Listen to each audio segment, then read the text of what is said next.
Hey guys, welcome to my first video on interwoven wellness. I am Becky, and I am bringing these videos as just another way to try to connect with this community of amazing women through my weekly wellness emails. I thought I would also add a short conversation each week to kind of go along with the topic that we have brought up for the week. And this week, I talked about aging and the idea of, are we embracing aging or are we resisting it? And at least here in the Western culture, it's so prevalent to all of us that we are resisting every part of aging that there is possible, which breaks my heart and is sad for multiple reasons. You know, it's like you look at, parents that are aging, or the people that are, even maybe a generation above them that are almost shunned from society, right?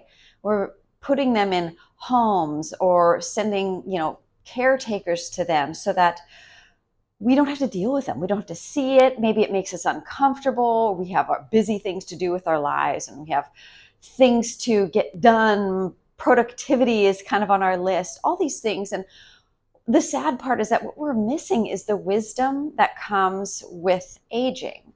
And that's not something that is talked about here in our society at all. And so today was just a conversation for us to kind of embrace that and just think about it a little bit. Superficially, we can see that in every way possible, we're trying to deny the biological fact of aging through creams and serums and cosmetic procedures to, dyeing our hair, changing our clothes, you name it, right? I can go on and on. And it isn't just in women, I should say that as well. But, I am my base of people is all you amazing women out there. So I'm going to talk to us. And what is it about the aging process that we're resisting? What is it we're fearing? Why are we hiding our wrinkles, covering our grays, looking at our sagging parts going, oh my God, why can't we embrace what's going on with our bodies and in our minds and our souls, all of it, and just appreciate where we are and maybe look to our elders for some wisdom and insight on how to proceed instead of trying to pretend that we're stuck in this, 20 to 30 something, or maybe 30 to 40 to 50 something, whatever that age is where you kind of want to freeze and stay here and you don't want to move out of it. So one of the things that has resonated with me a little bit more is, and I've spoke of it before, is menopause, right? I mean, if you think about two of the biggest, it should be celebrated experiences of the female body is when we start menstruation and then the whole process of when it, changes and ends.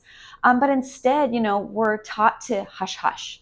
We get our period and we feel maybe ashamed. And maybe you were fortunate to be in a family that embodied it and expressed it and celebrated it and just took it for this is part of being a woman.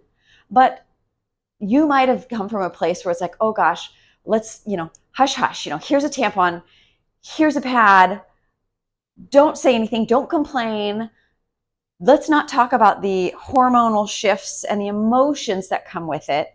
Let's not talk about how we're tied to the moon and the cycles and that we are part of everything and we embrace those seasons and cycles. Let's not talk about that part. Let's just, the fact that you bleed every month, do something about it and move on. That is a very common experience, at least here in our culture. But, you shift that to perimenopause and menopause. It's like, okay, we're having hot flashes. My cycle is changing. My emotions and moods are changing. Let's hush hush. Let's do something to reduce the symptoms of what we're experiencing so that it's not prevalent and shown on the outside, right? Let's not talk about this. Let's not talk about the difficulties, but also the beauty of it, right? And so that's where I'm at. I'm like kind of in the middle here of both of these. I'm maybe perimenopause and thinking like, what is this? Out of curiosity, what's happening to me? But we don't have a lot of elders and wisdom to kind of just have conversation with.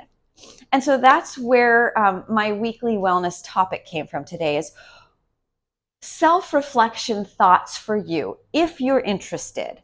And it's something I've been doing myself as well. It's like, what am I fearing? What am I resisting? Why am I trying to hide the aging process? Why do I feel shameful for it, right? Look around. We are nature. Everything that is alive ages. And in any other aspect of living beings, there isn't this like, ooh, denial, this like, we need to stay youthful because that's what's respected in our culture. That's what we value. There's so much value to every age of our species, right? From the toddlers who teach us to like forgive and love and just trust, to the elders who have so much wisdom of being on this planet. And so I encourage you to think a little bit about your daily routine and what you do when you wake up in the morning, what you say to yourself when you're putting your skin cream on, what you do to cover your grays, and I'm not condoning any of this, right? I'm not saying you should stop any of this. I just want you to question and maybe ask yourself why you're doing what you're doing. Are you doing it because culturally we've been told that being youthful is sexy, glamorous, valued, all of these things? Or are you doing it for another reason?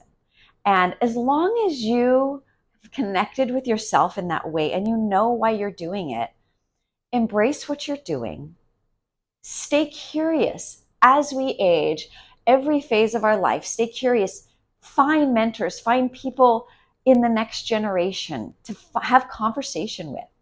So as long as we can just start that process of opening up and not feeling shameful or bad about ourselves for aging, we will open ourselves up to a much more fulfilling life. Life doesn't end when we get our gray hairs, or it doesn't end in our midlife, right? That midlife crisis. It's a new beginning. One thing may die for a new thing to come. And rather than stay stuck in one phase of life, I encourage you to seek curiosity, seek out and question why you do what you do. All right, my friends, I'm so excited to bring this new platform to you. I hope you find value in these. It's just another touch point that I hope finds you questioning why you do what you do, maybe changing things, maybe not. I'd love to hear from you. And until next time, be well and peace.